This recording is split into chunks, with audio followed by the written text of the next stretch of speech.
Good morning, dear students. Welcome back to your GK class. Today we are going to discuss chapter 27. Chapter name is Military Leaders, means सैन्य नेता. Now let's start the chapter. Filling the blanks with the help of treasure hints and giving pictures. यहाँ पर कुछ pictures दी गई हैं और treasure hints है जिसको आपको picture को identify करना है, name को उसके और उसके name को आपको लिखना है. Now let's start with the first one. Was a king of the ancient Greek kingdom of Macedonia, member of Argead dynasty. ये एनिशियंट प्राचीन ग्रीक साम्राज्य मैसेडोनिया के राजा थे और मेंबर थे एरगेड डायनेस्टी के. इनका नेम था Alexander the Great. So you will write here the name Alexander the Great. Now second picture. Also known as Charles the Great और Charles First was the king of the Frank from 768, the king of Italy from 774, and from 800 the first emperor in Western Europe since the collapse of the Western Roman Empire 3 century earlier. इनको Charles the great या Charles प्रथम के रूप में भी जाना जाता है और यह 768 में फ्रैंक्स के राजा थे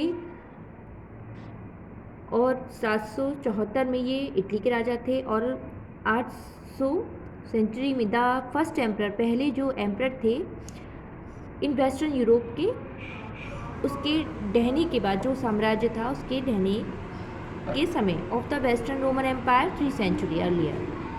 इनका नेम था Charlemagne. So you will write here the name.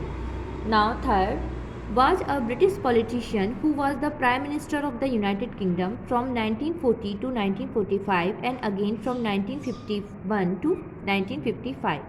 ये ब्रिटिश पॉलिटिशियंस थे और was the प्राइम मिनिस्टर थे यूनाइटेड किंगडम के 1940 से 1945 तक और ये दोबारा बने 1951 से 1955 तक. इनका नेम था Winston Churchill. So you will write here the name.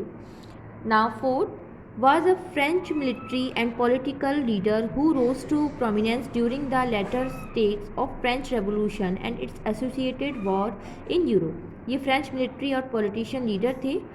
इनका नेम था Napoleon Bonaparte. So you will write here the name. Now fifth was the first president of United state. ये पहले प्रेजिडेंट थे यूनाइटेड स्टेट के. The commander in chief of the continental army during the American revolutionary war and one of the founding father of the United state. ये संयुक्त राज्य America के पहले राष्ट्रपति थे. अमेरिकी क्रांतिकारी युद्ध के दौरान इन्होंने महाद्वीपीय सेना के कमांडर इन चीफ बने और संयुक्त राज्य अमेरिका के संस्थापक थे. इनका नेम था George Washington. So you will write here the name.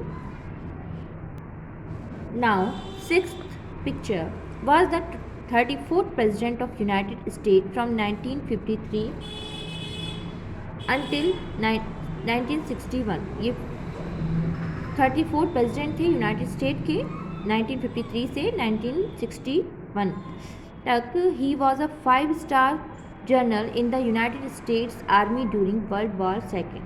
ये 5-star जनरल थे यूनाइटेड स्टेट आर्मी जब वर्ल्ड वॉर हुई थी सेकेंड उस समय. And served as supreme commander of the elite force in Europe. Elite force in Europe में इन्होंने अपनी सर्विसेज दी सुप्रीम कमांडर के रूप में. इनका नेम था Dwight Eisenhower. So you will write here the name. Now seventh was the king of Scotland. ये Scotland के राजा थे. Famous for beating the English army and the battle of Bannockburn near Stirling in 1314. और ये famous थे, प्रसिद्ध थे English army को बीट करने के लिए. इनका नेम था Robert the Bruce. So you will write here the name.